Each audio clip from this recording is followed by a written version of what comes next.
진정한 크리스찬의 삶은 어떤 것일까요? 한마디로 역설적인 삶이다. 왜냐하면요, 우리 주님의 가르친 모든 교훈이 다 이런 역설적인 교훈들이 있습니다. 예를 든다면 내가 남에게 대접받고자 하면 먼저 대접을 하라. 뿐만 아니라 생명을 얻으려면 넓은 길로 가지 말고 좁은 길로 가라. 또 누구든지 제 목숨을 구원코자 하면 잃을 것이요, 그리고 제 목숨을 잃으면 얻으리라고 말씀했습니다. 즉 주님을 위해서 우리가 목숨을 버리면 얻게 되는데, 뿐만 아니라 누구든지 큰 자는 너희를 섬기는 자가 되어야 된다. 그리고 자기를 높이는 자는 낮아지고 누구든지 자기를 낮추는 자는 높아지라고 이렇게 말씀했습니다. 오늘 본문에 말씀하신 이 8가지의 말씀도 바로 이와 같이 2가지 면을 말씀하고 있습니다. 무명한 자 같으나 유명한 자요, 근심하는 자 같으나 항상 기뻐하는 자요, 가난한 자 같으나 부유한 자요, 아무것도 없는 자 같으나 모든 것을 가진 자라고 하는 말씀입니다. 그러면 어떻게 해서 이렇게 다른 2가지 면이 우리 믿는 자들에게 나타나게 될까요? 그것은 보는 눈이 달라서 그런 것입니다. 즉 세상적인 눈으로 보면 우리는 보잘것없고 형편없는 사람이지만은, 그러나 영적인 눈으로 볼 때는 한없이 영광스럽고 존귀한 자들이다 하는 것입니다. 그러므로 여러분들이 사람들을 볼 때 세속적인 눈으로 보느냐 아니면 영적인 눈으로 보느냐, 다시 말씀드리면 세상 사람이 보는 그런 기준을 가지고 보느냐, 우리 주님이 말씀하고 있는 그 기준으로 보느냐에 따라서 이와 같이 양면으로 나타날 수가 있다는 것입니다. 그러면 사랑하는 여러분들은 항상 주님이 나를 어떻게 보시는가, 또는 세상을 어떻게 보시는가에 대한 판단 기준을 가지고 여러분들이 신앙생활을 하면 바로 성공적이고 진정한 크리스찬의 삶을 살아가게 될 줄로 믿습니다. 그러면 어떠한 삶이 크리스찬으로서 진정한 삶의 모습일까요? 첫째, 명예에 대해서 말씀하고 있습니다. 이 명예는 사람들에게 대단히 중요한 것입니다. 잠언서 22장 1절에도 많은 재물보다 명예를 택할 것이라고 하셨고, 전도서 7장 1절에는 좋은 이름이 좋은 기름보다 낫다, 그렇게 말씀하고 있습니다. 그러니까 우리들이 추구할 것은 우리 명예다. 특히 우리들이 하나님을 섬기는 데 있어서 셋째 계명에 여호와의 이름을 망령 때 일컫지 말라. 망령 때 일컫는 자에게 죄가 없다 하지 않는다고 그랬습니다. 그 이름이라는 것이 대단히 중요한 것입니다. 자, 근데 우리가 예수 믿는 사람들이 영광과 욕됨으로 말미암는다라고 말씀했습니다.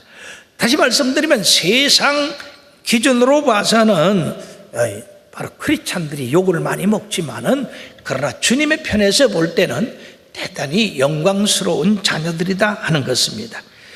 자, 우리들이 하나님 앞에 얼마나 귀중한 존재인지 고린도후서 1장 22절에 말씀해 보면, 그가 또한 우리에게 인치시고 보증으로 우리 마음에 성령을 주셨다, 이렇게 말씀했어요. 우리를 택하시고 하나님의 자녀라고 하는 성령의 인침을 딱 주셔서 우리로 하나님의 자녀인 것을 언제 어디서든지 나타나게 하셨다. 이 얼마나 귀한 말씀입니까? 자, 그럼으로써 세상에서 우리가 명예가 없다, 알아주는 사람이 없다 하더라도 우리 주님은 여러분들을 알아주시고 바로 내 자녀다 라고 인을 딱 치셨다고 하는 사실을 깨달으시고 기뻐하시길 바랍니다. 예수님께서 이렇게 세상에 있어 많은 병든 자를 고치고 귀신을 내쫓는 그런 일을 하셨을 때에 얼마나 그분이 영화로운 분이십니까? 능력이 있으신 분이십니까? 그럼에도 불구하고 바리새인들은 귀신의 왕 바알세바를 힘입었다고 모욕적인 말을 했어요. 주님이 온 세상 죄를 지시고 십자가에 달리셨을 때도 사람들은 주님을 욕했습니다. 지나가는 사람들은 머리를 흔들고 네가 소경의 눈을 뜨게 했느냐? 그러면 거기서 내려와 봐라. 우리가 너를 그렇게만 믿겠다. 그런 말을 했습니다. 그러나 실상은 우리 주님은 얼마나 거룩하시고 영광된 분이셨습니까? 자, 그러므로 우리 주님께서 이와 같이 욕된과 영광된 이름을 가지셨는데 우리 하나님의 자녀들로서 그런 이름을 갖는다고 하는 것은 대단히 영광된 일이다. 두 번째는 악한 이름과 아름다운 이름으로 말미암으며 라고 말씀하고 있어요. 왜 예수 믿는 사람들이 악한 사람이라고 하는 말을 듣습니까? 그것은 세상의 풍속을 좇지 않기 때문입니다. 그리고 하나님의 진리의 말씀을 따르기 때문인데, 한 가지 예를 들면 우리 한국에서 예수 믿는 사람은 조상도 알지 못하고 불효막심한 자녀라고 그렇게 욕을 합니다. 이유는 뭡니까? 조상 제사를 지내지 않기 때문에, 돼지머리 갖다 놓고 절 안 하기 때문에 자기들의 풍속을 우리들은 지키질 않습니다. 하나님의 명하신 그 진리를 지킵니다. 그러므로 그들은 우리를 악한 자라 그렇게 이야기를 합니다. 많은 성경에서는 우리를 뭐라고 하는지 아십니까? 로마서 10장 15절 하반절에는 아름답도다 좋은 소식을 전하는 자들의 발이여함과 같으니라. 나와 여러분들이 복음을 들고 이 세상에 나가는 그 모습이 우리 주님 보시기에 너무 아름답다는 얘기예요. 얼마나 모순된 얘기입니까?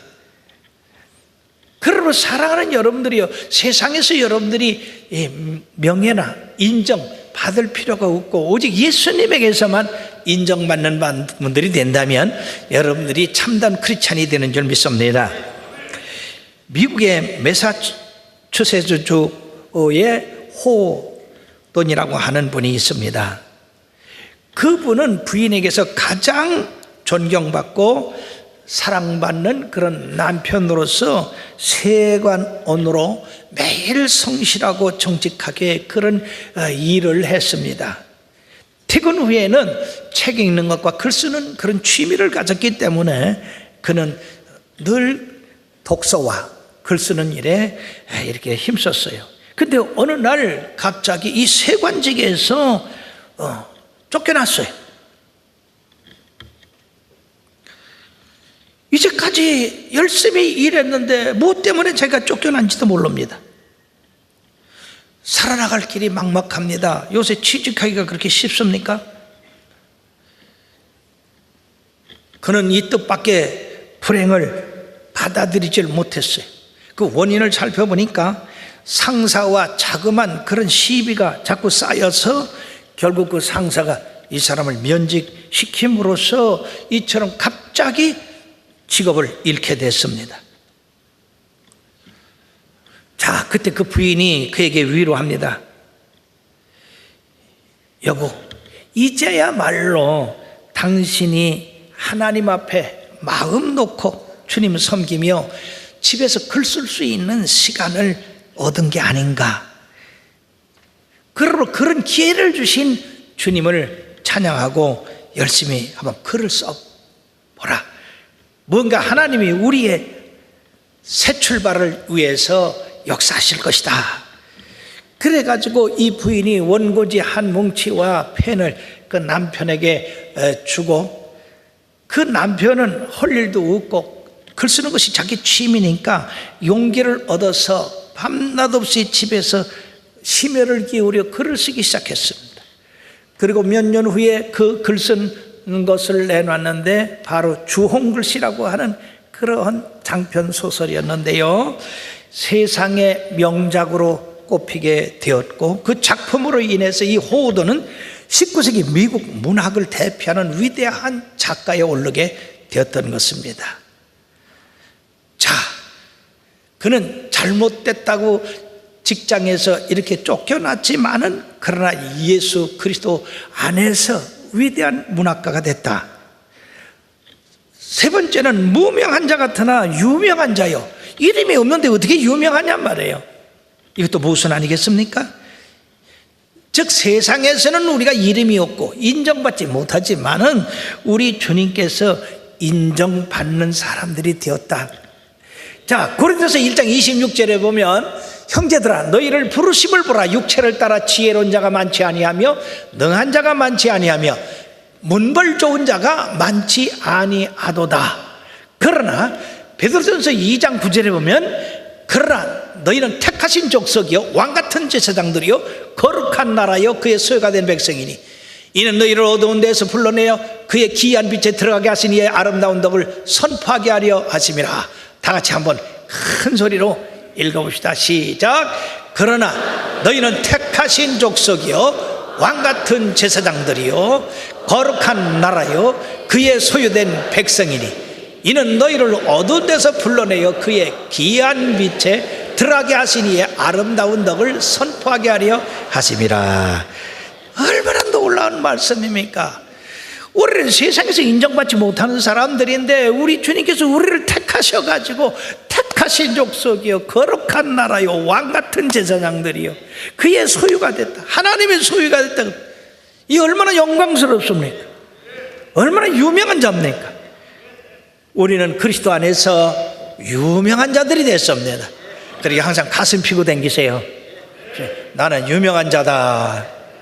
뭐가 유명하냐? 하나님이 나를 아들로 삼으셨다. 그러니까 유명한 자다. 그렇게 하고 다니세요. 부자와 거지 나사로의 비유에서 이 나사로는 거지예요. 부자는 매일 좋은 옷을 입고 연락하는데 세상에서 볼 때 이 거지 나사로는 누가 쳐다보는 사람도 없습니다. 그렇지만은 둘 다 죽어서 하늘나라 가서 보니까 부자는 지옥에 가서 물 한 모금도 못 마시고 뜨거워 죽게 됐고 나사로는 아브라함 품에 앉았다 그만. 세상에서는 나사로는 무명한 자나 하늘나라에서는 유명한 자가 됐고 세상에서 부자는 유명한 자나 지옥에 가서 무명한 자가 됐어. 그러므로 사랑하는 여러분들이요, 예수님의 제자들도 하나씩 놓고 보면요 볼품없는 사람들입니다. 결점이 많은 사람들이요. 그러나 주님께서 그들과 함께 하시니까 그들이 세상에서는 무명한 자 같으나 지금 얼마나 유명한 자가 됐습니까? 세월이 흐르면 흐를수록 그들의 이름이 많은 사람들에게 존경받고 그리고 그들로 그 신앙을 본받으라고 애쓰지 않습니까? 브라질의 룰라 대통령이라고 하는 39대 대통령이 있었는데 이분은요 참 이름 없는 사람입니다. 무명한 사람이에요. 그러나 미국의 오바마 대통령도 이 룰라 대통령에 대해서 그는 나의 멘토며 그를 깊이 존경한다고 그런 얘기를 했어요. 그럼 어떤 사람이기 때문에 그러냐? 그는요 7살 때 집이 가난해서 길거리에서 땅콩 팔고 오렌지 팔고 그리고 남의 구두 닦아주고 그렇게 소년 시절을 보냈습니다. 그러느라고 초등학교도 못 나왔어요. 그러니까 글도 잘 모릅니다. 거기다가 18살 때 선반공이 되고자 일하다가 그만 잘못돼서 손가락 하나가 잘렸습니다. 거기다가 결혼을 했는데 이 부인이 아이를 낳다가 죽었어요. 불행을 겨도했습니다. 그런 많은 파란만장한 사람 가운데 57세 때 이 사람이 대통령에 이렇게 당선이 됐어요. 놀랍지 않습니까? 그가 정계에 나가서 열심히 국민들을 위해서 일함으로써 국민들이 그를 대통령으로 뽑아줬는데 그가 대통령 된 후에 사람들의 비난이 쏟아지기 시작했습니다. 룰라는 브라질을 벼랑 끝으로 몰고 갈 것이다. 그는 초등학교도 나오지 아니하고 영어도 모르고 그렇기 때문에 그는 국가 부도 사태를 맡게 될 것이다. 그러나 그가 대통령 취임식에서 나는 초등학교 졸업장도 받지 못했다. 태어나서 처음 대통령 당선증을 하다 보니 감회가 깊다라고 눈물을 흘렸습니다. 그리고 그는 국민들에게 뭐라고 했느냐? 브라질 엘리트들이 이루지 못한 것을 이 선반 노동자가 이룰 수 있다고 하는 것을 보여주겠다. 그래가지고 이 브라질 국민들에게 소망을 넣어줬습니다. 자, 그가 재임 8년 동안에 빚더미에 있던 브라질을 국가 모든 부채를 다 청산하게 하고 세계제 8위의 경제대국으로 성장시켰습니다. 그가 대통령이 되더니 노조 지도자 시절과 다른 그런 행보를 한다라고 비판을 또 했어요. 그 사람들은 왜 이렇게 남 비판하기를 좋아하는지, 좀 칭찬을 하면 얼마나 좋겠어요.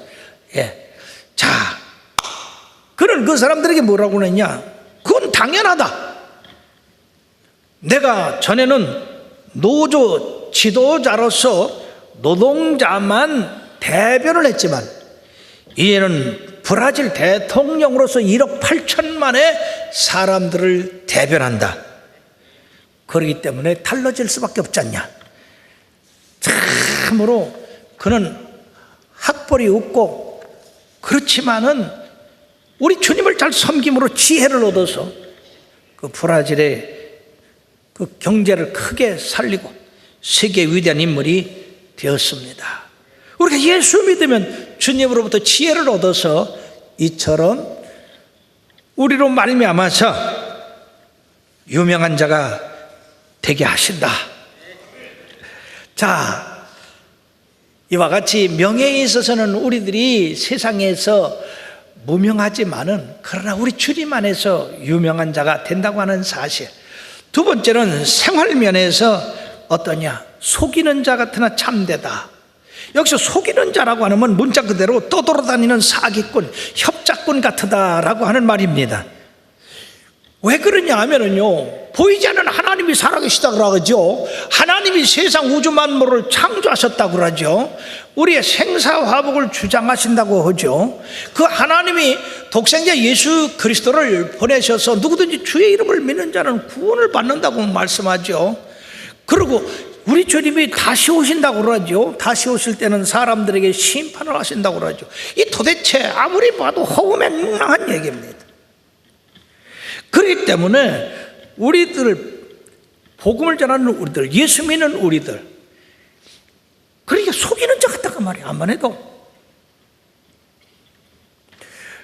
그리고 예수 믿는 사람들은요, 주의를 잘 지키고 11조 생활 잘하고 전도도 잘하고 교회에 충성도 잘하고, 이렇게 좋은 날들로 산으로 안 가고 전부 교회로 왔어요. 그러니까 여러분들이요, 이거 도대체 예수 믿는 사람들 이거 쏙 놓은 거 아닌가?